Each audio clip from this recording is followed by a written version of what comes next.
चलिए, अभी recently president Draupadi Murmu ने sweeten the amount of finance minister को मिठाई खिलाई, बजट इंटरिम बजट वो लेकर आई, तो अपने जाते हैं एग्जाम में तो दही खिलाया जाता है, मीठा दही, उसी तरीके से इन्होंने मुंह मीठा किया और आगे बढ़ते हैं।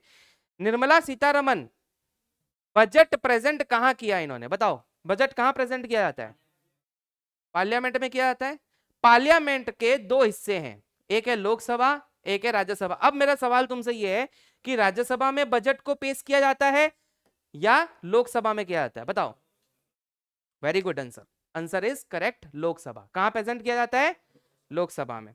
अब लोकसभा में प्रेजेंट करते समय इन्होंने शब्दों का उच्चारण किया, उसमें 42 बार प्रधानमंत्री का नाम लिया, 42 बार सरकार का नाम लिया, 42 बार टैक्स का नाम लिया, 39 बार भारत का नाम लिया, स्कीम का 15 बार नाम लिया, किसान का 15 बार नाम लिया है, ग्लोबल का 10 बार नाम लिया। ये तुम्हें याद नहीं रखना है, ये सब चीजें जो है बस बताई जाती है बजट पढ़ाते समय, ठीक है, ये तुम्हें याद नहीं रखना है। इस बार बजट देखो, बजट कौन सा था? 2024। और बजट 2024 के टोटल कितने पॉइंट है? 24 के 24 पॉइंट मैं तुम्हें आज याद करवा दूंगा। Understood the point? बजट बहुत ही खतरनाक चैप्टर होता है। मैंने तुमसे 2 दिन मांगा था, 2 से 3 दिन मांगा था कि नहीं मांगा था, लेकिन आज मैं ट्राई करूंगा कि खत्म कर दूं, 2 दिन में सलटा दूंगा budget. Understood the point? Budget पूरे साल तुम्हारी परीक्षा में आएगा, पूरे साल परीक्षा में आएगा, राइट। अब ये 2024 के तुम्हें 24 पॉइंट याद रखने हैं और उसके बाद हम एमसीक्यू सॉल्व करेंगे। मैं पूरी कोशिश करूंगा कि तुम्हें ये पूरे 24 के 24 पॉइंट अपनी तकनीक का इस्तेमाल करके तुम्हें याद करवा दूं। आज तक तुमने बजट इस तरीके से नहीं पढ़ा होगा, या किसी चैनल ने तुमको नहीं पढ़ाया होगा, चाहे वो न्यूज चैनल हो चाहे कोई भी हो। Understood the point? मैं पूरी अपनी ताकत लगाऊंगा कि तुम्हें मैं बजट याद करवा दूं। तो 2024 के हम 24 पॉइंट बजट के पढ़ेंगे, एक एक करके पढ़ेंगे। Understood the point? लेकिन एक एक करके पढ़ने के पहले मैं तुम्हें कुछ चीजें बताना चाहता हूं। मैं इसमें कुछ ट्रिक्स का इस्तेमाल करने वाला हूं। देखो, सारी चीजें याद करना संभव, तो हम क्या करते हैं, ट्रिक्स का इस्तेमाल करते हैं, कहानियां सुनते हैं, कहानियां बनाते हैं अपने दिमाग में और उस चीजों से याद करते हैं, है ना। कोई अंकल दो बैठे हो और वो कोई बोरिंग बातें कर रहे हो पॉलिटिक्स के ऊपर, तो हमारा ध्यान कम जाता है। लेकिन दो लड़की बैठ के चिट चैट कर रही हो तो हमारी उनकी बातों पे कान ज्यादा चला जाता है ना। तो इसका मतलब क्या, हमारे ब्रेन को कहानियां सुनना और थोड़ी फनी चीजें सुनना पसंद है, rather than boring data. Is it clear everyone? तो चलो स्टार्ट करते हैं बजट को। तो 2024 के बजट के पॉइंट कितने पढ़ेंगे? ये कौन सा बजट है? 6th बजट है निर्मला सीतारमन फाइनेंस मिनिस्टर का, and she is the first lady finance minister of India. Is it clear everyone? चलो 24 पॉइंट पढ़ेंगे अपने। सबसे पहला पॉइंट है, सुनो, सबसे पहला पॉइंट नंबर 1 इज, क्या लिखा हुआ है? 1 इज, सूर्य जो है बेचारा कई सालों से घूमे जा रहा है, घूमे जा रहा है, पृथ्वी घूमे जा रही है, घूमे जा रही है, सूर्य वही है, सूर्य कभी चेंज होता है? यानी कि 1 पॉइंट नंबर 1 से हमें क्या याद आएगा? सन से हमें ये याद आएगा कि कभी भी नो चेंज, नो चेंज। सूर्य कभी चेंज हुआ है क्या? सूर्य वही है। तुम्हें लग रहा है कि दिन हो रहा है, रात हो रहा है, लेकिन सूर्य वही है ना, सूर्य चेंज नहीं होता। तो पॉइंट नंबर 1 क्या है हमारा? No change, no change in tax, no change in, no change in tax. Very good. तो देखो पॉइंट नंबर 1 क्या लिखा हुआ है? No change in, no change in. बस मेरी बातों को सुनते रहना, मैं पहले 5 पॉइंट पढ़ाऊंगा, फिर तुम्हें पूछूंगा तो तुम बता दोगे एक एक पॉइंट को। ऐसा इस तरीके से तुमने कभी भी किसी चीज को याद नहीं किया होगा, मैं तुम्हें याद करके आज जादू बताऊंगा। चलो point number 1 is no change in tax, यानी कि जो टैक्स हमारे जो पिछले बजट में जो था वही सेम टू सेम है, कोई भी चेंजेस नहीं है। लाइक बिफोर, माने पहले के जैसा ही है। Only income tax up to 2.5 lakh is tax free, only income tax up to 2.5 lakh रुपया। सबसे पहले जब भी बजट आता हम यही देखते हैं कि टैक्स में क्या छूट दी है, आम आदमी के लिए इन्होंने क्या किया है। सबसे जब बजट आता तो हम यही चीज सबसे पहले देखते हैं।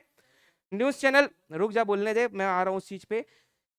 जब बजट आता है तो सबसे पहले हम क्या चीज देखते हैं कि कॉमन पीपल के लिए इन्होंने क्या किया है। Understood the point? तो कॉमन पीपल के लिए इन्होंने किया है नो चेंज इन टैक्स, यानी कि कॉमन पीपल के लिए कुछ नहीं किया। The government has not given any relief to the कोई रिलीफ नहीं दी है। पहले जो पुराना जो टैक्स रिजीम था, टैक्स के दो रिजीम है, टैक्स के दो रिजीम है, एक ओल्ड टैक्स रिजीम और एक आया है न्यू टैक्स रिजीम। जो ये बच्चा बोल रहा है 7.5 लाख 7 लाख जो ये बोल रहा है, ये न्यू टैक्स रिजीम है और ओल्ड टैक्स रिजीम जो है ये 2.5 लाख रुपए तक है। कितने लाख रुपए तक है? कितने तक? टैक्स की छूट ओल्ड टैक्स रिजीम में 2.5 लाख तक है और नए टैक्स रिजीम में जो है वो 3 लाख तक टैक्स की छूट है। बातों को एकदम मैं धीरे धीरे समझाऊंगा, कोई हड़बड़ी है आपको? अगर मैं धीरे धीरे समझाऊं समझोगे चीजों को? एकदम क्लैरिटी के साथ धीरे धीरे अपने इत्मीनान से पढ़ेंगे। पहले मुझे पूरी बात बोलने देना, फिर तुम बोलना क्वेश्चन, ठीक है? सुनो, अभी टैक्स का दो टैक्स चल रहा है, एक ओल्ड टैक्स रिजीम, रिजीम का अर्थ क्या होता है? प्रोसेस, ठीक है? तुम दोनों प्रोसेस में से कोई एक प्रोसेस चूज कर सकते हो। जब तुम इनकम टैक्स पोर्टल पे अपना इनकम टैक्स भरने जाओगे तो तुम वहां चूज कर सकते हो तुम्हें ओल्ड टैक्स रिजीम के साथ जाना है या तुम्हें न्यू टैक्स रिजीम के साथ जाना है। अगर तुम ओल्ड टैक्स रिजीम के साथ जाते हो तो पुराना वाला 2.5 लाख तक 0% टैक्स। अगर तुम न्यू टैक्स रिजीम के साथ जाते हो तो 3 लाख तक 0% टैक्स। अब मैं तुम्हें न्यू टैक्स रिजीम के बारे में बताता हूं। New tax regime, new tax regime में 3 लाख तक तुम्हें कोई टैक्स नहीं भरना है। अंडरस्टूड? उसके बाद चलो एक खाली पेज यहां पे ले लेते हैं, यहां लिखता हूं मैं। न्यू टैक्स रिजीम में, न्यू टैक्स रिजीम में 3 लाख तक तुम्हें कोई टैक्स नहीं देना है। कितने लाख तक? 3 लाख तक। 3 से फिर 6 लाख तक 5% देना है। कितना परसेंट? कितना परसेंट? 5%। फिर 6 से 9 के बीच में कितना परसेंट? कितना परसेंट? 10%। याद रखोगे? 9 से 12 के बीच में कितना परसेंट? 15%। कितना परसेंट? फिर 12 से 15 के बीच में 20%। कितना परसेंट? 20%। अभी मैं तुम्हें सब चीज याद करवाऊंगा, ये 3-3 बार रिवाइज करेंगे हम। सिर्फ मेरी बातों पे अभी धीरे धीरे ध्यान दो, आराम से इत्मीनान से चीजों को पकड़ने की चेष्टा करो। अपने को कोई हड़बड़ी नहीं है, अपने एक क्लास और ले सकते हैं। ट्राई मैं करूंगा कि आज खत्म करने का, लेकिन अपने पास एक दिन और स्पेयर है, ठीक है? अच्छा, 15% के ऊपर जाते ही सीधा 30%। कितना परसेंट? 15 के ऊपर जाते ही, 15 के ऊपर जाते ही कितना परसेंट? तो तुम्हें न्यू टैक्स रिजीम अभी मैं याद करवा देता हूं। देखो कैसे चालू कहां से होता है new tax regime? 3 lakh. 3 lakh तक कितना परसेंट? ध्यान देना बातों पे। अब यहां पे 3-3 करके बढ़ेगा। जैसे 3 में ऐड करो कितना हो गया? 6 में 3 ऐड करो कितना हो गया? 9 में 3 ऐड करो कितना हो गया? 12 में 3 ऐड करो कितना हो गया? हुआ? देखो यहां पे 5-5 करके बढ़ेगा। ये 0, 5%, 10, 15, 20 और सीधा लास्ट में 30। लास्ट वाला हमेशा 30 होगा। लास्ट वाला हमेशा, लास्ट वाला हमेशा, चाहे वो ओल्ड हो चाहे न्यू हो, लास्ट वाला हमेशा। तुम्हें टैक्स स्लैब याद हो गई? पता है तुम्हें कितनी बड़ी बात है? लोगों को याद नहीं होती है। बहुत सारे सीए को भी पूछोगे ना, मैंने जो पढ़ रहे हैं उनको भी पूछोगे तो टैक्स स्लैब्स उनको याद नहीं रहता है, कितना न्यू रिजीम में कितना ओल्ड, कंफ्यूज रहते हैं वो। अब तुम्हें याद हो गई? याद हो गई? न्यू टैक्स रिजीम ही चलेगा अब आगे। Understood the point? जब अभी नया बजट आएगा तो उसमें चेंजेस आएंगे, ठीक है? ये इतना याद हुआ। धीरे धीरे सारी चीजों को समझो। मैंने क्या बताया? Interim budget. इंटरिम बजट कब आता है? जब जनरल इलेक्शन होते हैं, लोकसभा में पेश किया जाता है, पार्लियामेंट में। निर्मला सीतारमन ने अपना 6th बजट, 6ठा बजट पेश किया है पार्लियामेंट में, ठीक है? निर्मला सीतारमन पहली भारतीय। Understood the point everyone? ये सारी बातें क्लियर हो गई। और टैक्स रिजिम तुम्हें न्यू वाला याद हो गया, 3% तक, 3 से 6, 6 से 9, 9 से 12, 12 से 15, 3-3 करके यहां बढ़ रहा है और यहां 5-5 करके बढ़ रहा है। लास्ट वाला 30% होगा। अब अब इसकी जरूरत भी नहीं है, तुम खुद से आंख बंद करके कॉपी में लिख सकते हो। Is it clear everyone? चलो धीरे धीरे करके आगे बढ़ेंगे, कोई अपने को हड़बड़ी नहीं है। देखो कहां था मैं? ये रहा। The government has not given any relief to the. सबसे पहले बात ही हमको ये देखना है कि कॉमन, मतलब तुम्हारे मेरे जैसे लोगों के लिए इन्होंने क्या किया? कोई भी कुछ नहीं किया, क्योंकि ये क्या था? इंटरिम बजट था, ये एक टेम्पररी बजट है। इसमें क्यों ही सारे अपने राज खोल दें? इसलिए गवर्नमेंट ने भी कुछ नहीं किया, कॉमन मैन के लिए कुछ नहीं किया। ओल्ड और न्यू दोनों टैक्स रिजीम को जिंदा रखा है। अगर तुम चाहो तो ओल्ड टैक्स रिजीम में भी जा सकते हो या फिर न्यू टैक्स रिजीम में भी जा सकते हो। Understood. Old tax regime 2.5 lakh तक छूट है 0% और न्यू टैक्स का 3 लाख तक 0%। Is it clear everyone? चलो हम आगे टैक्स स्लैब देखेंगे, आगे बढ़ते हैं। पहले टैक्स स्लैब देख लेते हैं। अभी जो हमने पढ़ा 3 लाख तक 3 से 6, 6 से 9, 9 से 12, 12 से 15 और 15 लाख से अधिक। सही पढ़ा? ये क्या है? नई tax regime. Is it clear? Sir old tax regime क्या है? देखो 2.5 लाख रुपए तक 0%, 2.5 से 5 लाख तक डबल कर लिया। 2.5 से 2.5 जोड़ दोगे कितना होगा? यहां पे 3 बढ़ रहे थे, यहां पे डबल हो रहा है। 5 से 5 जोड़ दोगे कितना होगा? और लास्ट क्या है? 10। याद हो गया सारे बच्चों को? 2.5 लाख तक 0%, फिर 2.5 से 5 के बीच में 5%, फिर 20% और लास्ट वाला हमेशा क्या रहेगा? 30%। याद हो गया? तुम्हें ओल्ड भी याद है और तुम्हें न्यू भी याद है। न्यू तो एकदम दिमाग में बैठ गया, ओल्ड एक बार फिर रिवाइज कर लेते हैं। 2.5 लाख तक 2.5 से 5, 5 से 10, 10 लाख से अधिक, माने 10 लाख से अधिक अगर तुम्हारी आमदनी होती है तो तुम्हें 30% टैक्स देना पड़ेगा। लेकिन एक बात सुनना मेरी बात, तुम्हें एक्चुअल में 5 लाख तक कोई भी टैक्स देने की जरूरत पुराने रिजीम में। किसमें? पुराने रिजीम में। इसमें एक रिबेट मिलता है। क्या मिलता है? रिबेट का अर्थ क्या होता है? माफ। रिबेट का अर्थ होता है माफ, छूट। ये जो छूट है ये 12,500 रुपए की छूट है। कितने रुपए की छूट है? अगर 5 लाख तक तुम्हारी इनकम तुम करते हो तो तुम्हें कोई टैक्स देने की जरूरत नहीं है, क्योंकि ये इतना ही आएगा लगभग और वो तुम्हारा छूट हो जाएगा। Is it clear everyone? बोलो नहीं समझ में आया? बोलो नहीं समझा सर? मैं दूं अपना एग्जांपल।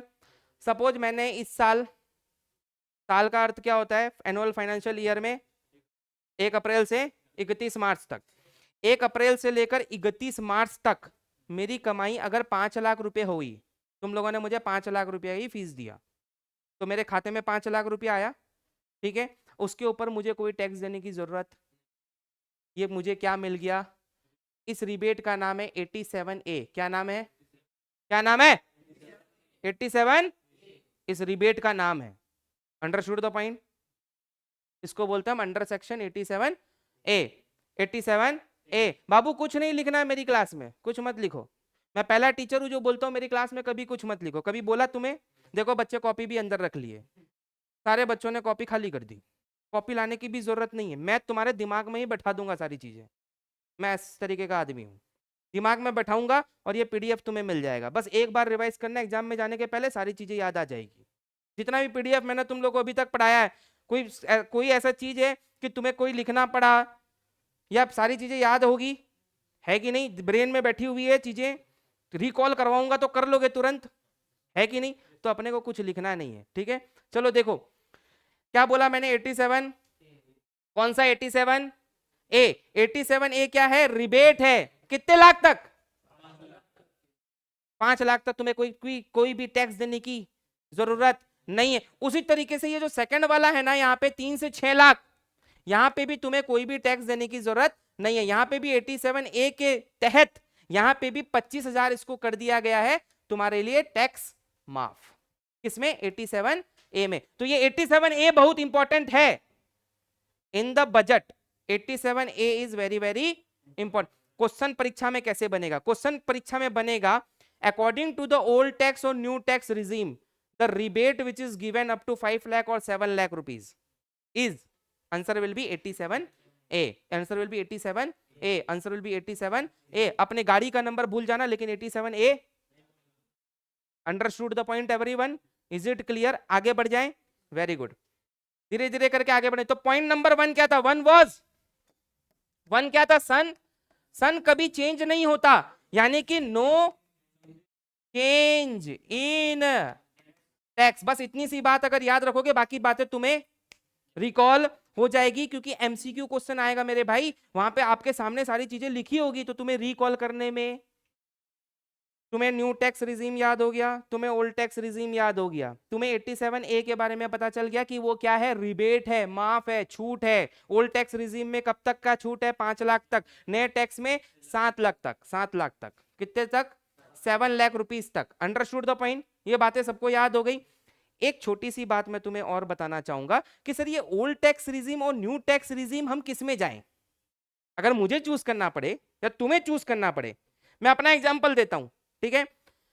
मैं अगर इनकम टैक्स भरूंगा इस साल मार्च में आने वाला है, मैं अगर इनकम टैक्स अपनी फाइल करूंगा, तो सर आप ओल्ड टैक्स रिजीम को चूज करोगे या न्यू टैक्स रिजीम को चूज करोगे? क्या करोगे बताओ? नहीं, क्योंकि मैंने बहुत सारे इन्वेस्टमेंट्स कर रखे हैं।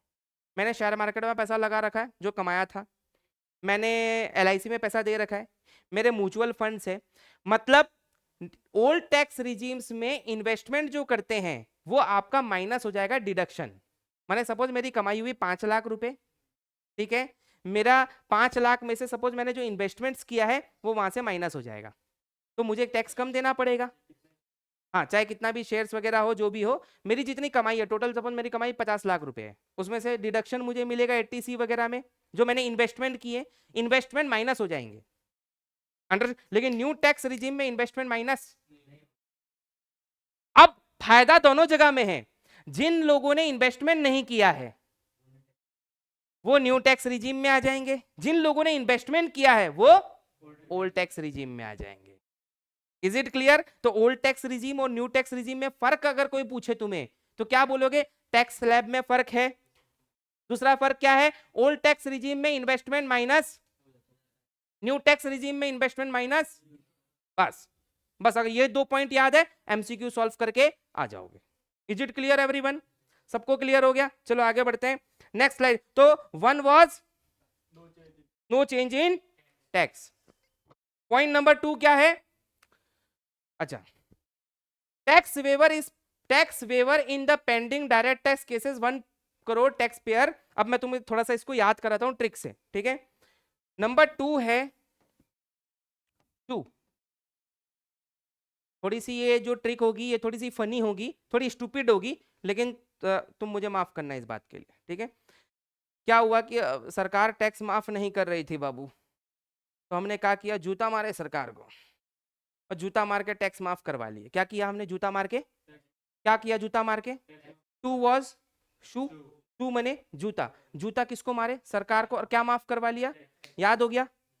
याद हो गया? सॉरी फॉर सरकार को जूता मारा, लेकिन मुझे ये ट्रिक बताने के लिए तुम्हें जरूरी था बोलना, ठीक है। इस चीज के लिए सॉरी, लेकिन याद रखो। Point number 2, tax waiver is pending direct tax cases. Direct tax क्या होता है? डायरेक्ट टैक्स मतलब होता है इनकम टैक्स।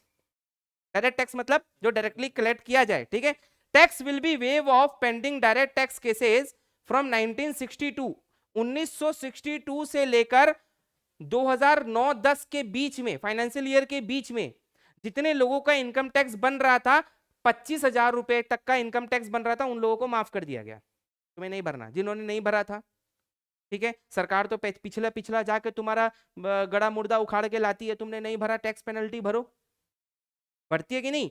तुमने सपोज टैक्स नहीं भरा 2009-10 में, तुम्हारा टैक्स बन रहा था 25,000 रुपया, ठीक है, और तुम्हें अब इसका पेनल्टी भी देना पड़ेगा और इसका इंटरेस्ट भी देना पड़ेगा। तो सरकार ने बोला हम ये माफ कर देंगे। कहां से कहां तक? 1962 से लेकर 2009-10 तक 25,000 रुपया माफ कर देंगे। सिर्फ यही माफ नहीं किया सरकार ने, 9-10 के बाद वालों का 10,000 रुपया माफ किया है। देखो यहां पे लिखा हुआ है 10-11 से लेकर 14-15 तक के लोगों ने जिन्होंने टैक्स नहीं भरा, जिनका पेंडिंग टैक्स है 10,000 रुपए का, उन्हें माफ कर दिया। Is it clear everyone? 10,000 रुपए तक का टैक्स माफ कर दिया। यानी कि 2 वाज शू, जूता मार के सरकार से हमने क्या करवाया? टैक्स माफ करवाया। पहला टैक्स 1962 से लेकर 2010-11 तक हमने 25,000 माफ करा लिया जूता मार के। सेकेंड 2010-11 से 14-15 तक का 10,000 रुपया माफ करा लिया जूता मार के। तो पॉइंट नंबर 2 याद हो गया, पॉइंट नंबर 1 याद हो गया। पॉइंट नंबर 1 क्या था? सन कभी चेंज नहीं होता, no change in. Point number 2 was shoe, जूता मार के हमने क्या करवाया? टैक्स माफ करवा लिया 25,000 और 10,000। 1962 से 2010 और 10 से 15। Is it clear everyone? याद हो गया दोनों पॉइंट? दोनों पॉइंट इजीली याद हो गया, कोई टफ लगा? लेकिन ये डेटा अगर मैं ऐसे पढ़ाऊं तो बोरिंग है कि नहीं है? बोरिंग है, लेकिन अपने इसको रिपीट करते जाएंगे तो ये बोरिंग तुम्हें नहीं लगेगा। बोरिंग है इसीलिए इस तरीके से पढ़ाया जा रहा है। पॉइंट नंबर 3 को अगर शब्द को देखो तो 2 शू 1 सन 3 फ्री।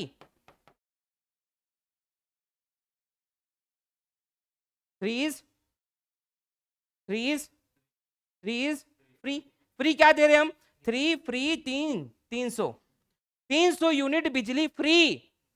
अप टू 300 यूनिट बिजली free electricity will be available from the rooftop solar. 1 crore family will be benefit. सरकार ने अभी रिसेंटली सूर्योदया योजना एक लॉन्च की है।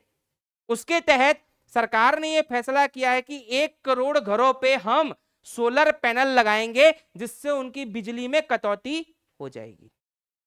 सबसे ज्यादा जो गरीब आदमी होता है या मिडिल क्लास आदमी होता है, उनके घर का सबसे बड़ा एक्सपेंस है इलेक्ट्रिसिटी बिल। बड़े बड़े बिलों में एक बिल जो है सबसे बड़ा क्या है? Electricity bill. तो उसके लिए सरकार हेल्प करना चाहती है। सरकार ग्रीन एनर्जी की बात करती है। सरकार इलेक्ट्रिक व्हीकल लाना चाहती है। क्यों लाना चाहती है? कार्बन एमिशन कम हो, है ना। तुम्हारे हमारे घर में जो बिजली चल रही है वो कहां से आ रही है? थर्मल एनर्जी से। भारत में सबसे ज्यादा एनर्जी प्रोडक्शन किस चीज का है? थर्मल एनर्जी का है। थर्मल एनर्जी कैसे पैदा होती है? कोयले से पैदा होती है। कोयले से कार्बन बनता है, तो एनवायरमेंट के लिए नुकसान है। अगर हम सोलर पैनल लगा ले तो सूर्य की किरणों से हम बिजली पैदा कर सकते हैं घरों में, तो बिजली का बिल कम आएगा। अंडरस्टूड? तो सूर्योदय योजना के तहत सरकार ने अभी रिसेंटली अनाउंस किया है 1 करोड़ फैमिलीज को हम बेनिफिट करेंगे और उनकी 300 यूनिट तक बिजली कम करने की कोशिश। Is it clear? Through the rooftop solar 1 crore family will get up to 300 unit free electricity every month. The government has been running national rooftop scheme since 2014 से मोदी जी कर रहे हैं। अभी रिसेंटली प्रधानमंत्री सूर्योदय योजना के तहत 1 करोड़ फैमिली को सोलर पैनल्स प्रोवाइड करवाया जाएगा। At the same time PM Modi recently announce प्रधानमंत्री सूर्योदय। ये याद रखो, परीक्षा में क्वेश्चन कैसे बनेगा? परीक्षा में क्वेश्चन ऐसे बन सकता है, सूर्योदय योजना जो है वो किस चीज से रिलेटेड है? सूर्य पे जाएंगे सूर्य मिशन करेंगे, या फिर इलेक्ट्रिसिटी पैदा करेंगे, सोलर पैनल लगाएंगे घर घर में। अंडरस्टूड? ये ऑप्शन देगा तुमको परीक्षा में, तो answer will B solar panels घर घर लगाएंगे। Is it clear everyone? Very good. चलो आगे बढ़ते हैं। इट पॉइंट नंबर अब क्या आ गया? 4। तो मेरे को बताओ, पॉइंट नंबर 1 याद हुआ, 2 याद हुआ और 3 याद किया। बोलो पॉइंट नंबर 1 क्या था? No tax change. शू जूता मार के हमने क्या करवाया था? टैक्स कम करवाया था। 1962 से 10 तक हमने, और 10 से 10,000 कम करवाया था। ये देखो कितने इजीली तुमको चीजें याद हो रही है। टफ चीजें तुम्हें याद हो रही है। 3 वॉज फ्री कितना यूनिट? योजना का नाम क्या था? Very easy to remember. तीनों पॉइंट तुम्हें याद हो गए, है कि नहीं? ये इजी मेथड था कि नहीं तुम्हें याद करने की चीजों का? 25 के 25 पॉइंट हम ऐसे याद कर लेंगे, पता भी नहीं चलेगा, याद भी हो गया। अंडरस्टूड? फिर तुम भूल भी नहीं सकते चाह कर भी। परीक्षा में कोई भी क्वेश्चन आएगा, मैं एमसीक्यू क्वेश्चन आज सॉल्व करवाऊंगा, सारे एमसीक्यू क्वेश्चन तुम सॉल्व कर पाओगे, लास्ट में करवाऊंगा। ठीक है? पढ़ते रहो, बस ध्यान देते रहो, सोना मत। मेरे को मालूम है ये टॉपिक बहुत बोरिंग है। बजट सबसे बोरिंग और टफ टॉपिक होता है। कहीं पे यूट्यूब चैनल पे वीडियो उठा के भी देखना, ये टफ और बोरिंग होता है, लेकिन इसको हैपनिंग बनाने की मैं जितनी ज्यादा हो सके कोशिश कर रहा हूं। ठीक है? चलो पॉइंट नंबर 4। Point number 4। अब 4 से बना 40,000। कितना बना? 4 से बना 40,000। 4 से बना 40,000। 4 से तुम्हें क्या याद आएगा? 40,000। 40,000 क्या? It has been announced to convert 40,000 bogies, railway की बोगी। अब बजट अगर आ रहा है तो रेलवे की बात ना हो, ऐसा हो सकता है क्या? 4 से बनी 40,000 बोगी। 40,000 बोगी को अभी रिसेंटली सरकार ने कहा है, निर्मला सीतारमन जी ने, कि हम 40,000 बोगीज जो नॉर्मल ट्रेन बोगीज है उसको चेंज करेंगे according to the standard of Vande Bharat. इस वक्त हमारे देश में सबसे अच्छी जो ट्रेन दौड़ रही है वंदे भारत है कि नहीं है? है ना? बहुत अच्छा क्लीन है, मैंने वॉशरूम अच्छा है उसमें, बैठने सीटिंग कैपेसिटी अच्छी है, सेफ है। सबसे बड़ी बात क्या है? सेफ है। तो उस तरीके की बोगी हम 40,000 बोगी अभी रिसेंटली कन्वर्ट करेंगे। Understood the point? ये बजट में बात की गई पॉइंट नंबर 4 से क्या बना 40। क्वेश्चन परीक्षा में आ सकता है कि कितनी बोगी को चेंज करेंगे इस साल। Answer will be 40,000 bogies to the Vande Bharat. क्यों? Improve the safety convenience to the passenger. Apart from the 3 new corridors have been announced for the railway. Railway से रिलेटेड 3 नए कॉरिडोर्स लॉन्च करने की बात की गई। क्या क्या 3 न्यू कॉरिडोर है? सुनना, माने रेलवे को इन चीजों के साथ जोड़ने के 3 कॉरिडोर का मतलब क्या होता है? जो एक जगह से दूसरी जगह तक जोड़े। तो रेलवे के 3 नया कॉरिडोर बनेगा। कितना कितना? 4 से 40,000 बोगी, 4 से, और 3 नया कॉरिडोर। वो 3 नया कॉरिडोर कौन सा है? Energy and cement corridor. कौन सा कॉरिडोर? जहां पे सीमेंट की फैक्ट्रीज है, जहां पे एनर्जी का उत्पादन है, वहां से हम ट्रेन को जोड़ेंगे शहर तक। Understood the point?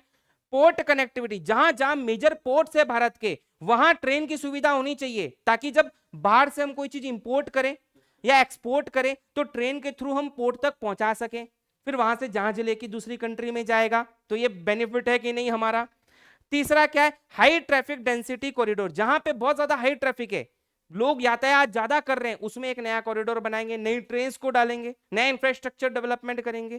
तो 4 से 40,000 बोगी और 3 नए कॉरिडोर। किस किस चीज के 3 नए कॉरिडोर? एनर्जी एंड सीमेंट का कॉरिडोर, पोर्ट का कॉरिडोर और high traffic density. Is it clear everyone? याद हो गया? आगे बढ़े। Point number 1 2 3 4। No change in tax.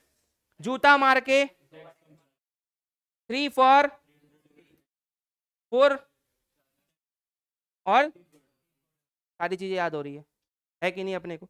चलो आगे बढ़ते हैं। इतना जल्दी हमने 4 पॉइंट याद कर लिए। 5वें पॉइंट की तरफ आगे बढ़ते हैं। 5 इज हाइव। हाइव का मतलब होता है मधुमक्खी। मधुमक्खी रेंगती है क्या? नहीं, मधुमक्खी उड़ती है। मतलब मधुमक्खी क्या करती है? उड़ान करती है। क्या करती है? उड़ान एक स्कीम है भारतीय गवर्नमेंट की, जिसका नाम है उड़े देश का आम नागरिक। क्या नाम है? उड़े देश का आम नागरिक। यानी कि मोदी गवर्नमेंट ये चाहती है कि हम देश में एयरपोर्ट का इस तरीके से इंफ्रास्ट्रक्चर बनाएं, नए एयरपोर्ट्स बनाएं, ताकि आम नागरिक भी अफोर्डेबिलिटी के साथ वहां पे उड़ सके। Understood the point? प्लेन में बैठ के उड़ सके। पंख लगाने की बात नहीं हुई है। सोच रहा पंख लगाएंगे मोदी जी पंख लगा देंगे यहां तक थोड़ी पहुंच गए the finance minister said that under the उड़ान योजना। उड़ान का फुल फॉर्म क्या है दोस्तों? उड़े देश का आम नागरिक। New airport will be built and already जो एग्जिस्टिंग एयरपोर्ट है उसे हम क्या करेंगे? मेरा क्वेश्चन आप बच्चों से ये है, देश का सबसे बड़ा airport, biggest airport in India, बताओ which is the biggest airport in India? Option दू क्या? New Delhi, Kolkata, Mumbai airport, Jaipur airport. Very good, Mumbai is wrong. Indira Gandhi international airport, New Delhi. देश का सबसे स्मॉलेस्ट एयरपोर्ट बताओ। तुम्हें थोड़ा कुछ हो रहा है प्रॉब्लम? ब्राइटनेस तो ये रहेगी। अब बटन दबाओ कहीं कुछ है तो बताओ सबसे स्मॉलेस्ट एयरपोर्ट कहाँ है? चलो ऑप्शन देता हूं। Smallest airport in India, option दू? गोवा, मेघालय, भूटान। इसीलिए मैंने दिया कोई भी होता भूटान भी बोल देता ऑप्शन नंबर 4 ले लो, तमिलनाडु। किन बच्चों को लग रहा है गोवा? तो गोवा तो फेवरेट जगह है, जब भी नाम ले लो गोवा, कुछ भी दे दो ऑप्शन में, गोवा बस जाना चाहते हैं प्लान तो जरूर बना होगा कभी ना कभी दोस्तों का, सक्सेसफुल नहीं हुआ होगा सबके जीवन में वो अवसर आता है आंसर विल बी मेघालय। कहाँ है? The smallest airport in India is Meghalaya और बिगेस्ट इज, याद रखना आपसे। तो अभी रिसेंटली फाइनेंस मिनिस्टर ने ये अनाउंस किया कि हम नए एयरपोर्ट लेकर आएंगे उड़ान योजना के तहत, उड़े देश का। और जो एग्जिस्टिंग एयरपोर्ट है उसे हम क्या करेंगे? स्पेंड करेंगे। ये 2016 से लगभग ये स्कीम चल रही है, ठीक है। उड़ान के तहत ऑब्जेक्टिव क्या है? मेक फ्लाइट सर्विसेज एक्सेसिबल, कि हर एक आम नागरिक, अभी तो फ्लाइटें कितनी महंगी हो गई कोविड के बाद, कोविड में जो उन्हें नुकसान हुआ था वो अभी रिकवर कर रहे हैं, है ना। लेकिन आने वाले समय में चेष्टा ये चल रही है कि ज्यादा से ज्यादा फ्लाइट्स बढ़ाई जाए और पैसेंजर्स के जो फेयर्स है उसको कम किया जाए, accessible to common citizens by focusing the development of the infrastructure and air connectivity. ये सब ज्ञान है, ठीक है। तो हमने क्या पढ़ा अभी तक? 1 2 3 4 5 सारी की सारी याद हो गई। 1 वॉज नो चेंज, 2 वॉज जूता मार के हमने टैक्स कम करवा दिया, 3 वॉज 300 यूनिट बिजली फ्री, 4 वॉज 40,000 और 3 नए कॉरिडोर, और 5 हाइव माने उड़ने वाली यानी कि उड़ान योजना। सारी चीजें याद हो गई। ये स्लाइड पे ज्यादा ध्यान मत दो, ये ऐसा ही लिखा हुआ है कि भाई नेशनल हाईवे हमने 2015 में हमारे पास 1 लाख किलोमीटर के करीबन थे, अब हमारे पास 2022 तक ये डेटा है कि हमारे पास 1.5 लाख किलोमीटर के हाईवे बन चुके हैं। पहले 2015 तक हमारे पास 74 एयरपोर्ट थे, अब करीबन हमारे पास 2022 तक 149 एयरपोर्ट हो गए हैं, ठीक है। अच्छा, AAI का नाम तुमने सुना है क्या? ये क्या करता है? इसका नाम फुल फॉर्म कोई बच्चा बता पाएगा? AAI, very good. इसका नाम है एयरपोर्ट अथॉरिटी ऑफ इंडिया। यही सारे इंटरनेशनल और नेशनल जो एरोड्रम्स होते हैं उसको रेगुलेट करता है। ये बॉडी है जो कंट्रोल करती है। जैसे स्टाफ सिलेक्शन कमीशन एक बॉडी है जो तुम्हारा एग्जाम कंडक्ट करती है, अंडरस्टूड। उसी तरीके से AAI क्या करती है? एयरपोर्ट्स को कंट्रोल करती है, अंडरस्टूड द पॉइंट। चलो आगे बढ़ते हैं। Point number 6 is fix. सिर्फ एक ही चीज फिक्स होती है सबके जीवन में, वो है उनका घर। घर फिक्स है, सबको चाहिए क्या? मुझे चाहिए फिक्स घर चाहिए, है कि नहीं? इधर उधर तुम्हें घूमना पसंद है क्या? आज यहाँ रह रहा है, कल वहां रह रहा है, परसों वहां रह रहा है, परसों गोपालपुरा में रह रहा है, त्रिवेणी में रह रहा है, ऐसा चाहिए क्या तुमको? घर एक फिक्स जगह है जहां तुम डेली जा सकते हो, अंडरस्टूड द पॉइंट। अब मोदी जी ने बोला मैं हाउसिंग स्कीम लेकर आ रहा हूं for the middle class, scope to rural housing also expanded. अभी क्या किया इन्होंने? आवास, इनकी प्रधानमंत्री आवास योजना है। कौन सी योजना है? तो अभी recently the work of building 3 crore house, 3 crore house build करना चाहते हैं अकॉर्डिंग टू प्रधानमंत्री आवास योजना। अभी कंप्लीट हो चुके हैं 3 करोड़ हाउस, और आने वाले 5 सालों में 2 करोड़ हाउस बिल्ड करना चाहते हैं। 3 करोड़ ऑलरेडी बिल्ड और 2 करोड़ बनाना चाहते हैं। लेकिन इस स्कीम में आंगनवाड़ी और आशा वर्कर को ये लोग इंक्लूड करना चाहते हैं। इस बजट में ऐसा अनाउंसमेंट किया गया। पॉइंट नंबर 6 याद रहेगा। Along with this, finance minister said that government will launch housing scheme to eligible middle class and build their house. middle class के लिए तो अभी देखो, अभी जो मैंने आपको बताया था अंदर आयुष्मान भारत स्कीम नाउ, अच्छा ये पॉइंट नंबर 7 आ गया, 6 पढ़ा दिया मैंने। अच्छा अब आते हैं पॉइंट नंबर 7 की तरफ। एक और स्कीम में इनको ज्वाइन किया गया, आंगनवाड़ी वर्कर्स और आशा वर्कर्स को। कौन सा? आयुष्मान भारत स्कीम। ये आयुष्मान भारत स्कीम क्या? आयुष्मान का मतलब हेल्थ, आयुष्मान का मतलब हेल्थ, यानी कि हेल्थ स्कीम है ये गवर्नमेंट की। कौन सी स्कीम है? हेल्थ स्कीम है। Under the Ayushman Bharat scheme now anganwadi and Asha workers will also be bought. Anganwadi और आशा वर्कर्स को भी इसमें लेकर आएंगे। किसमें? आयुष्मान स्कीम के अंडर भी, understood the point. This scheme provide health security. इसमें क्या होता है? 5 लाख तक का फ्री हेल्थ स्कीम होती है, माने आप अगर बीमार पड़ जाते हैं तो आपको 5 लाख तक का इलाज फ्री। Is it clear? तो अच्छी स्कीम है कि नहीं है? तो पॉइंट नंबर 7 क्या हुआ? 7 is heaven. 7 is heaven. Heaven हमारा देश कब बनेगा? हेवन माने स्वर्ग। हमारा देश स्वर्ग कब बनेगा? जब सारे लोग सिक्योर्ड हो, सबकी हेल्थ अच्छी हो। तो हेल्थ स्कीम से रिलेटेड है point number 7 is heaven. Heaven कब होगा? हेल्थ जब सबका अच्छा होगा। Is it clear everyone? सबको क्लियर है? तो हमने क्या क्या अभी पढ़ा? 1 2 3 4 5 6 7।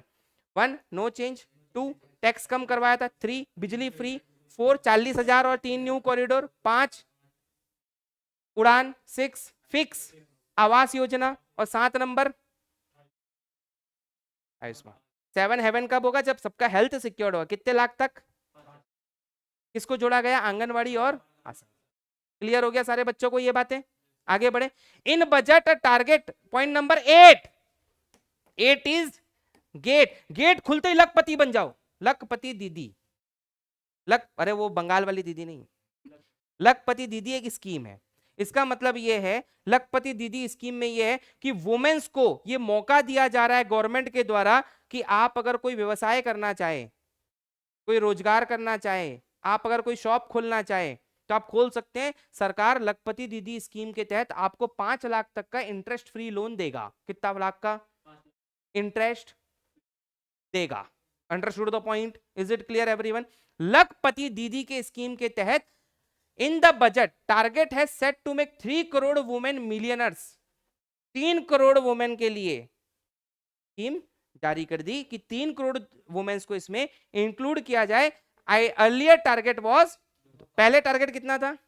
बजट में 1 करोड़ बढ़ा दिया गया। Understood the point? कौन सी स्कीम है? गेट खुला लखपति बने। गेट खुला, 8 इज गेट। गेट से क्या याद आया? Lakhpati Didi. Is it clear everyone? यहां तक समझ में आए? So far 1 crore women has been made millionaire. 1 crore women millionaire already, माने 1 करोड़ वुमेन ने लखपति दीदी का लाभ उठा लिया है। याद हो गया? 1 2 3 4 5 6 7 8, नो चेंज। जूता मार के डायरेक्ट टैक्स कम करवा लिया। 3 इज, 4 इज, 5 इज उड़ान, 6 is fix Awas Yojana, 7 is heaven health Ayushman Bharat, 8 is gate. Gate खुलते ही लखपति दीदी। 8 के 8 पॉइंट याद हो गए, इजीली याद हो गया। अगर ऐसे पढ़ते तो याद होता नहीं होता। ट्रिक से याद करोगे तो तुम्हें चीजें याद हो जाएगी। चलो पॉइंट नंबर 9 की तरफ आगे बढ़ते हैं। अब 9 इज फाइन। 9 इज फाइन का मतलब अच्छा करना, किसी को अच्छा करना। बीमार हो भाई तो पूछते हैं ना आर यू फाइन? कोई बीमार होता तो क्या पूछते हैं? Are you fine? तो अभी सरकार ने एक नई स्कीम लॉन्च की है, एक नया पोर्टल लॉन्च किया है जिसका नाम है यू विन। क्या नाम है? देखो, जिसमें 9 से 14 साल की बच्चियों के लिए, 9 से 14 साल की छोटी बच्चियों को वैक्सीन लगेगी कैंसर से बचाने के लिए। Understood the point? वुमेन्स में, कई सारे वुमेन्स में ब्रेस्ट कैंसर हो जाता है जिसकी वजह से उनकी मृत्यु हो जाती है। अराउंड 77,000 मृत्यु हुई है, 77,000 मृत्यु हो गई।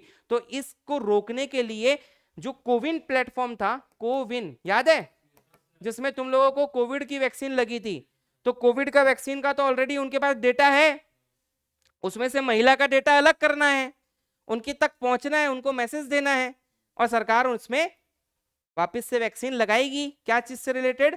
कैंसर से रिलेटेड, सर्विकल कैंसर से रिलेटेड। Understood the point? तो 9 वाज फाइन। फाइन माने हमें अच्छा करना है। अच्छा करने के लिए कोविन प्लेटफॉर्म में एक और ऑप्शन दे दिया गया, यू विन। अब यू विन के तहत 9 से कितने साल की बच्ची? 9 से की बच्चियों को वैक्सीन लगेगा। किस चीज का? कैंसर का। देख लो, पढ़ लो इसको। अब अंग्रेजी में पढ़ लो, मैंने हिंदी में समझा दिया। Vaccination will be promoted through the platform का नाम क्या है? ये कोविन वाला ही प्लेटफॉर्म है, कोविन के अंदर यूविन है। अंडरस्टूड? इन दिस गर्ल्स कितने साल से कितने साल तक? As free vaccine to prevent cervical. अंग्रेजी में पढ़ रहे हो तुम, मैं हिंदी में बता चुका हूं। After breast cancer women suffer most from the cervical cancer in India. करीबन 77,000 डेथ टोल हो चुकी है, मार्क हो चुकी है कि 70,000 वुमेन्स मर चुकी है इस वजह से। Every year more than 1,25,000 patient are diagnosed with cervical. करीबन हर साल 1,25,000 बच्चियों को ये वाली प्रॉब्लम्स होती है पूरे भारत देश में। तो इससे बचने के लिए पोर्टल का नाम क्या है? यू। किसमें है ये? को सरकार ने अभी रिसेंटली अनाउंस किया है इसको बचने के लिए। पॉइंट नंबर 9 में 9 इज फाइन। याद हो गया? 1 2 3 4 5 6 7 8। बताओ, नीचे से पढ़ते हैं। 9 is fine, you win. 8 is gate, लखपति दीदी। 7 is heaven health scheme. 6 is fix Awas योजना। 5 इज उड़ान योजना। 4 इज 40,000 और 3 न्यू कॉरिडोर। 3 इज 300 यूनिट बिजली फ्री सोलर। नंबर 2 जूता मार के हमने टैक्स कम करा लिया। 1 is no change in tax. सारी चीजें याद हो गई। 8 के 8 9 पॉइंट याद कर लिए अपने। अब पॉइंट नंबर क्या है? 10। देखो क्या लिखा हुआ है पॉइंट नंबर 10 है infrastructure budget increased by 11.1। Very very important. कल मैंने तुम लोग को जब बजट का बेसिक्स बताया था तो उसमें बताया था इंफ्रास्ट्रक्चर एक्सपेंडिचर, बताया था तुम लोगों को। इंफ्रास्ट्रक्चर डेवलपमेंट के लिए जो सरकार खर्चा करती है उसे हम क्या बोलते हैं? Capital expenditure. याद है? देखो चीजें कनेक्ट हो रही है। तो बेसिक पढ़ोगे तब ना ये चीज को समझ पाओगे बड़े लेवल पे, बेसिक नहीं पढ़ोगे तो बड़े लेवल पे चीजों को कैसे समझोगे? Understood the point? तो इंफ्रास्ट्रक्चर डेवलपमेंट क्या है हमारा? Capital expenditure. Point number 10 is hen. मेरे घर में बहुत सारी मुर्गियां हैं, उसके लिए मुझे इंफ्रा बनाना है। क्या बनाना है? क्या बनाना है? उन्हें रखूंगा कहाँ? पोल्ट्री फार्म में रखूंगा। तो फार्म बनाना एक प्रकार का क्या हो गया? इंफ्रास्ट्रक्चर डेवलपमेंट हो गया, ताकि मुर्गियां वहां पल सके, अंडे दे सके, चिकन हो सके, है कि नहीं? तो 10 से हैन से क्या? इंफ्रा। याद रहेगा? इंफ्रास्ट्रक्चर बजट अभी सरकार ने लॉन्च किया है, इंफ्रास्ट्रक्चर बजट बढ़ाएंगे। कितना बढ़ाया? 11 पॉइंट, बढ़ के कितना हो गया? 11.11 लाख करोड़। कितना पॉइंट परसेंट से बढ़ाया? 11.1। 11 पॉइंट। क्वेश्चन परीक्षा में आएगा तुम्हारा कि इंफ्रास्ट्रक्चर डेवलपमेंट के लिए सरकार ने कितना परसेंट बढ़ाया है, इंक्रीज किया है? 11 पॉइंट 11 पॉइंट 11 पॉइंट। याद रखोगे? याद रखोगे? याद रखना। 11 कमरे मैंने बनाए हैं अभी रिसेंटली अपने मुर्गियों के लिए। कितने? 10 इज हैन। हैन के लिए मुझे क्या बनाना है? कितने कमरे बनाए मैंने? और एक कमरा मेरे लिए भी। तो 11 पॉइंट।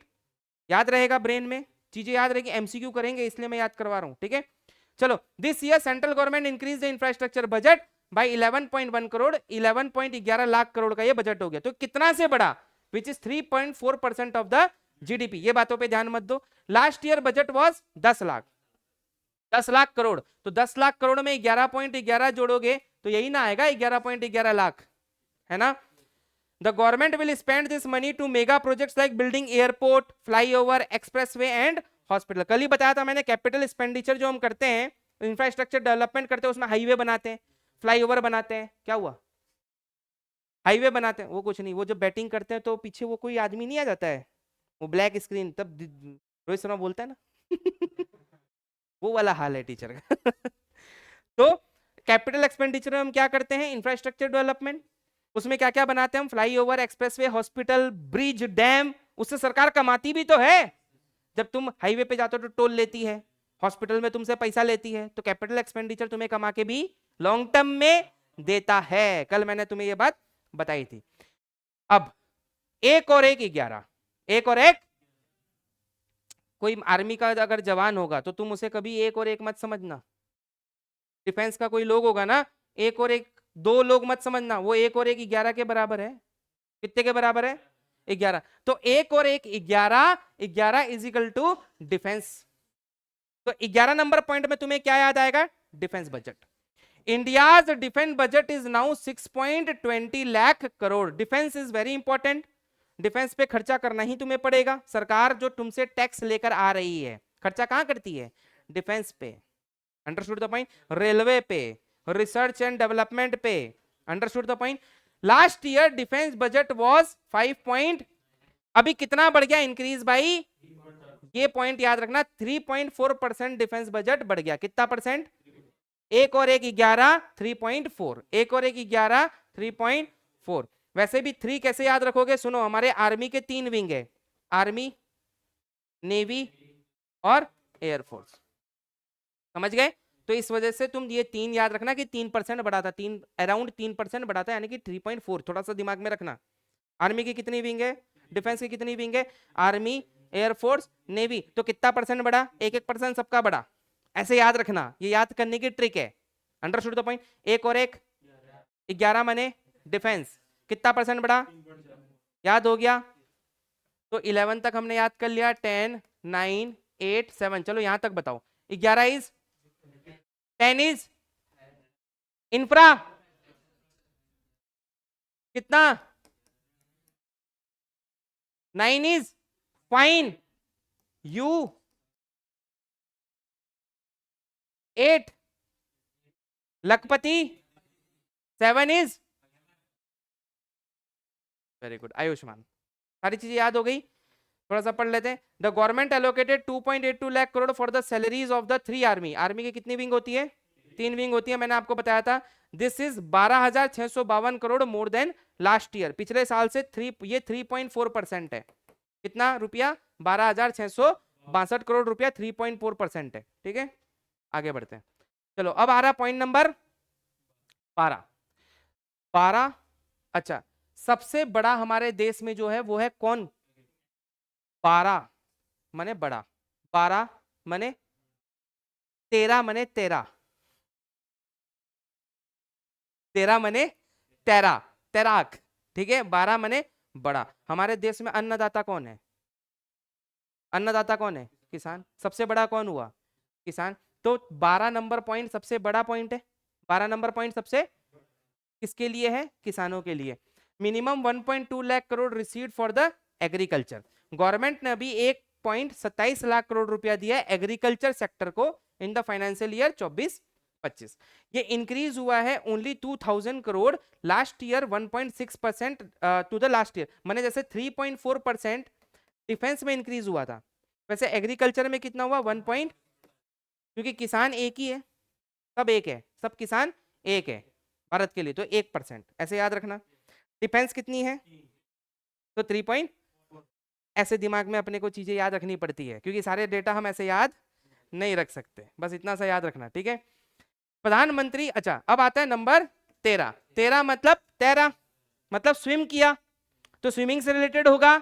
स्विमिंग से रिलेटेड क्या है? मत्स्य संपदा। मत्स्य संपदा यानी कि हमारे देश में मछलियों का उत्पादन को हमें बढ़ाना है। तुम्हें पता है ये सब बहुत बड़ी इंडस्ट्री है, अभी लाखों करोड़ की इंडस्ट्री बन गई है, मछलियों का बहुत ज्यादा एक्सपोर्ट हो रहा है।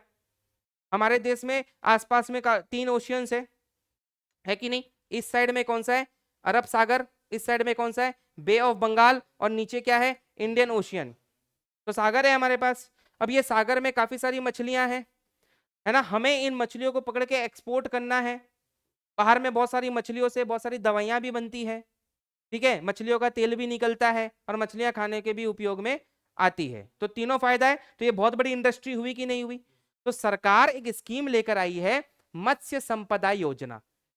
इस मत्स्य संपदा योजना के तहत, मत्स्य का मतलब होता है मछली, इसके तहत सरकार चाहती है कि 1 लाख करोड़ एक्सपोर्ट हो, 1 लाख करोड़ रुपए का हम एक्सपोर्ट करें। Matsya Sampada Yojana will be promoted, इसको प्रमोट करें। एक्वाकल्चर, एक्वाकल्चर माने एक्वारियम का कल्चर, मछलियों का। Productivity will be increase to 3 ton to 5 ton. पहले 3 टन की प्रोडक्टिविटी थी हमारे देश में, अब इसको 5 टन की प्रोडक्टिविटी हमें करनी है, जिससे कि हमारा एक्सपोर्ट 1 लाख करोड़ रुपया तक पहुंच जाए। इससे भारत को काफी फायदा, उद्योगपतियों को काफी फायदा होगा। तो मछली का बिजनेस कर सकते हो तुम।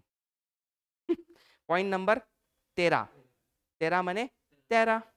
12 बड़ा यानी कि किसान, और 11 वेरी गुड। चीजें तुम्हें बहुत इजीली याद हो रही है। Point number 14।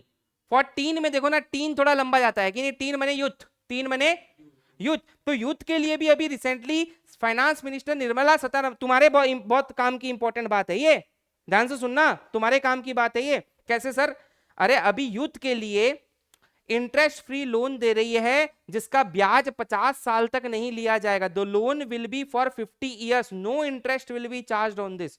अगर कल को तुम जाके अगर कोई साइंटिफिक डेवलपमेंट करना चाहते हो, टेक्नोलॉजिकल रिसर्च करना चाहते हो, तो तुम लोन ले सकते हो सरकारी बैंकों से कि भाई मैं एक टेक्नोलॉजिकल एक्सपेरिमेंट करना चाहता हूं, मैं ये टेक्नोलॉजी पर रिसर्च कर रहा हूं, अंडरस्टूड? तो तुम स्पेस टेक्नोलॉजी पे मैं रिसर्च करना चाहता हूं, तो तुम जाके लोन ले सकते हो, और उसके ऊपर तुम्हें 50 साल तक कोई भी ब्याज देने की जरूरत,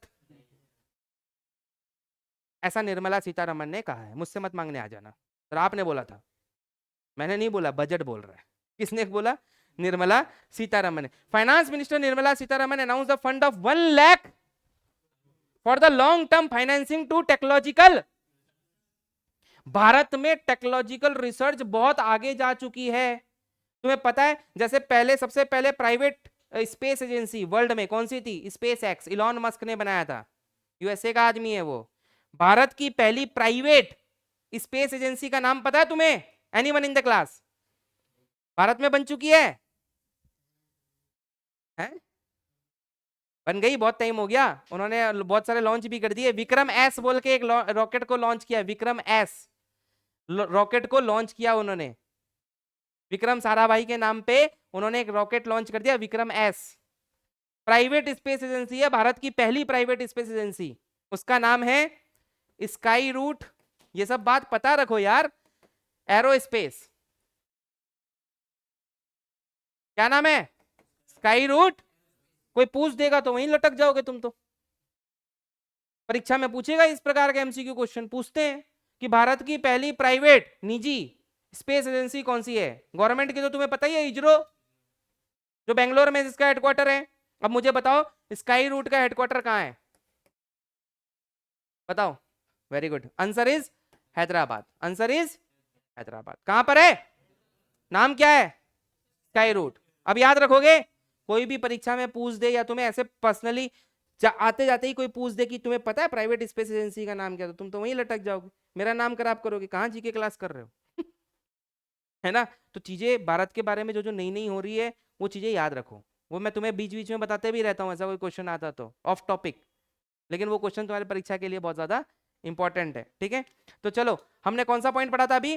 14, टीन, टीन यानी कि यूथ। देखो यूथ यहाँ पे कहीं लिखा होगा। The private 14, the private sector will be benefit from increasing research and innovation. The finance minister said purpose of this fund is to keep tax savvy youth of, youth को 1 लाख करोड़ का fund दे दो, 50 साल तक ब्याज ही मत लो, टेक्नोलॉजी इनोवेशन होने दो, देश को आगे बढ़ने दो, देश को जापान के आगे निकलने दो। क्यों हम जापान की टेक्नोलॉजी, चाइना की टेक्नोलॉजी, अमेरिका की टेक्नोलॉजी पे डिपेंडेंट रहे? हम अपनी टेक्नोलॉजी खुद बनाना चाहते हैं। Is it clear? Point number 14 तक याद हो गया। 13 क्या था? थक गए? चलो कोई नहीं, रिवाइज कर ले, चलो कोई दिक्कत नहीं। मैं बोला भी हूं कि अगर तुम थक जाओ, थोड़ा टॉपिक हेवी लगे, तो वहां पे मुझे तुम रोक सकते हो। इसको कल कंटिन्यू कर लेंगे, पार्ट 3 वाली वीडियो जाएगी। तो चलो एक बार वापस रिवाइज करो। 1 2 3 4 5 6 7 8 9 10 11 12 13 14। चलो point number 1, no change in time. 2 3 4 40,000 और 3 न्यू कॉरिडोर। 5 उड़ान योजना। 6 फिक्स आवास योजना। 7 आयुष्मान भारत। 8 लखपति दीदी। 9 फाइन कोविन यूविन कैंसर के लिए 9 से 14 साल तक की बच्ची। 10 10 इज हैंड इंफ्रास्ट्रक्चर डेवलपमेंट, कितना परसेंट? 11 वॉज एक और एक आर्मी 3.12। बड़ा फार्मर कितना परसेंट? 1.6%। 13 मत्स्य योजना और 14, तो 14 की 14 पॉइंट आपको याद हो गई। कितने बची है? 10 और बची। तो नेक्स्ट क्लास मैंने कल अपने 10 पॉइंट और खत्म कर लेंगे, लेकिन एमसीक्यू सॉल्व करना चाहोगे वो करके चले जाओ, उसमें मजा आएगा। ठीक है,